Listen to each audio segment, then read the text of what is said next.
Mic check 1 2. What it do? Is your boy T Word, the People's Champ, here with the Mic Check podcast. Thank you for tuning in. Today we're talking about Alycia Baumgardner. But before we get into the video, don't forget to like, comment, and subscribe. We appreciate that feedback.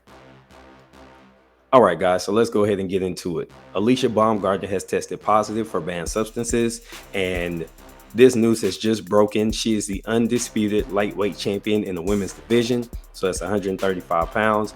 And unfortunately, this is a really bad look because other people within her stable from her promotional company have also had adverse test results. So it's drawing into question what's going on over there. However, these people are all kind of separate. So you have to take each instance in its own regard.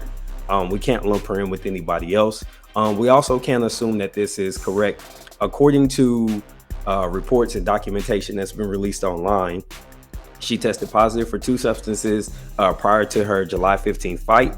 And then she tested 2 times after, and neither sample was positive. So she had 1 positive test prior and then 2 negative tests after.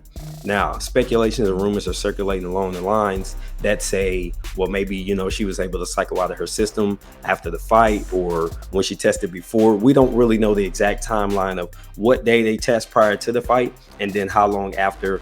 You may even remember I mentioned Terrence Crawford had a Band-Aid over one of his arms where his VADA testing took place immediately after his fight with Errol Spence. So other people are questioning why it takes so long for these results to come out, basically nearly a full month. This information comes out. And I think that often these tests are vetted very thoroughly before this information comes out. They want to make sure a positive is a positive and a negative is a negative. And it may be something with the cultures or whatever's included in the test that requires it has to sit for so long and then they go back and retest or something like that. This is beyond my wheelhouse in terms of exactly how testing goes, so I'm not going to speculate, but I'm going to assume that there's some protocol that must be followed before this information can go out. And I believe a lot of it is CYA. Cover your ass and make sure that whatever you put in the report is factual. So now she's got a positive and 2 negatives. Now, she did release a statement basically saying on August 12th, 2023, I was informed that an A sample I provided on July 12th, 2023, so that means 3 days before the fight, resulted in an adverse analytical finding of mestarolone and methanidol or something like that. Methanolone. Okay, let's say that. Acetate. 2 substances I never heard of or use it anyway. The sample provided immediately after my fight on July 15, 2023 tested clean and negative for all banned substances, as did my sample on June 16, 2023, which makes the July 12th result essentially impossible.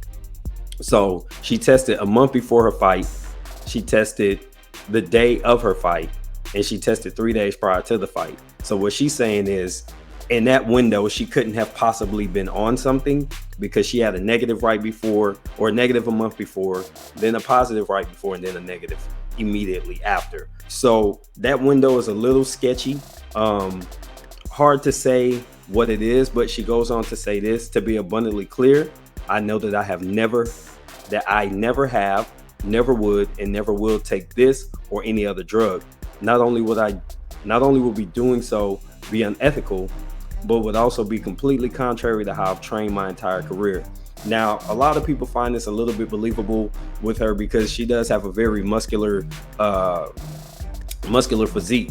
She's jacked, especially just in general as a human, not even just for a woman. So when you look at this, there's things that people are going to naturally draw conclusions on her physical appearance, the fact that she has demonstrated power in her career, stunning her opponents, knocking some opponents out. So when you start to put these pieces of the puzzle together, people automatically look at that. Then there's the connection to snack and people thinking that Victor Conte being involved means he's learned how to cover up, doping things and stuff like that, and these snack people getting popped or whatever. So there's some questionable things at play, but it's just like anybody else that's tested positive. We have to wait and see and make sure that this plays itself out before we stamp that something has happened. It's just like anything, whether they're going to court in a legal regard or this is just more something based in the sport.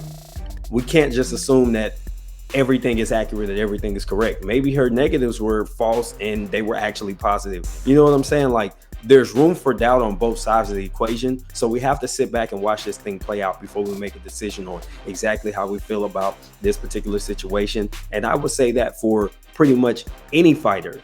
I'm not going to stamp you as a cheat without everything being vetted. With Conor Benn, you know, there was physical evidence that made it look like he could possibly be doping. But we don't know until. We can only go off of what's being told, and we have to wait for it to play out. So hopefully you all are, like me, reserving judgment on Alycia Baumgardner about what is actually going on with this alleged PED use.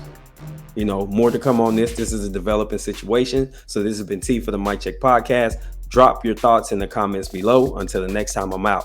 Peace. Tranquility Base.